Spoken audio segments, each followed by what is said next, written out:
Ayan, good morning mga ka-update. At ngayon po ay update naman tayo sa programa ni Pangulong Bongbong Marcos na 20 pesos kilo ng bigas. Welcome to Romis Update Channel! Mga ka-update, may papakita tayong video mamaya. At sa vlog natin ito, kagaya ng una nating vlog, sabi natin, susubaybayan natin yung pagbibintang ito ng pamahalaan ng 20 pesos kada kilo ng bigas. Kasi nga nung nilaunch ito sa Cebu, nag-vlog tayo at marami yung nag-comment. Sabi na yun ay dahil lang sa eleksyon. At pagkatapos ng eleksyon ay wala na. Kaya ito naman nag-vlog tayo na patunay hindi lamang para sa eleksyon yung isinagawang iyon ng ating pamahalaan.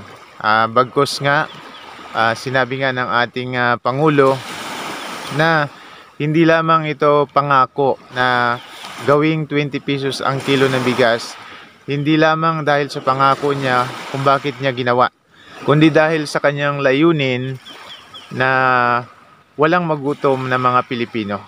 At hindi lamang ito doon sa mga pro-BBM, pro-administrasyon, kundi ito ay nilunsad para sa lahat ng mga mamamayang Pilipino sa buong Pilipinas. So i-play natin muna yung video bago tayo magpatuloy sa ating reaction, mga ka-update. Sana tuloy-tuloy na ito. Masaya kami na mayroon ng tag 20 kilo na bigas. Malaki na yung tulong sa pamilya namin. Nalipay kami dako, ma'am. Naabot na ang among gipangayon na tag 20. Kay among kuang karong income kana igo raman sad mao na nga lipay mi nga tag 20 kay nakapalit mi subay-subay. Ito po ay malaking tulong po sa amin dahil makakatipid na po kami. Nalipay jud mi nga naanay tag 20 nga bugas. Kayo kaya wag ta na makuha na among budget sa among bugas kada adlaw.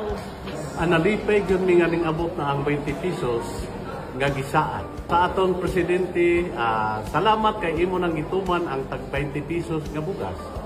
Ang laking epekto. Halimbawa, bumili kami ng sa 60 pesos kilo ng bigas, 50. Mayroon ka pang 30 na pambili ng ulam. So yan nga po, ilan lang sa mga tao na kung saan ay abot-abot yung pasasalamat sa ating Pangulo, sa pamahalaan, na naisagawa yung pagpapababa ng presyo ng bigas hanggang 20 pesos bawat kilo. Kasi nga po, malaki talagang tulong ito, mga ka-update. No? Narinig naman natin yung sabi ng isa. Kung 50 pesos, yung kilo ng bigas, bibili ka ng 20, laki ng save mo, mahigit kalahati.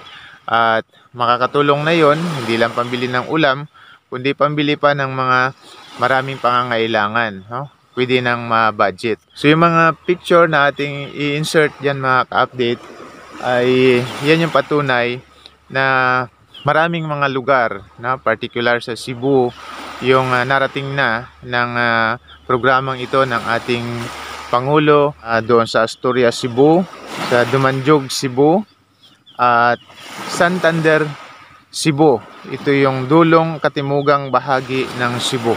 Yan na po yung narating ng programang ito ng ating Pangulo, mga ka-update. Kaya lalo na mga nasa gobyerno rin natin, dapat magpasalamat sa isinagawang ito ng ating pamahalaan sa dati pangarap pero ngayon ay naisakatuparan na. So maraming nagpapasalamat dahil sa programang ito. Kaya sana yung mga nagbabatikos ay tigilan na, no? Tigilan na. At i-monitor na lang kung yung bigas nga na ibinibinta ay maganda o hindi. So yun siguro, at wag na sanang may gagawa ng mga content na bibili ng pangit na bigas or ng hindi magandang bigas, no? At iba-vlog na yun yung sinasabi na ibinibinta raw ng ating pamahalaan. Pero ito namang nakabili, sila talaga yung nagpapatunay, at mayroon pang mga isinasagawa, patuloy na isinasagawa yung DE na kung saan ay sumasaing sila, kasalo yung mga residente at mga medyang naroon. At yan din po yung ating isusunod na vlog, mga ka-update. Nakita natin yung pasasalamat ng ating mga kababayan, tayo na rin ay magpasalamat.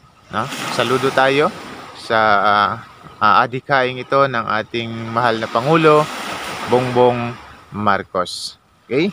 So sa hindi pa rin nakagusto ng vlog natin ito, baka sabihin na naman fake news tayo, no, i-report daw tayo sa NBI kasi na fake news tayo. Pero tayo po sa ating channel ay sumasagot lang doon sa mga ginagawang issue laban sa ating pamahalaan at ganoon din sa unang ginang ng ating bansa. Okay?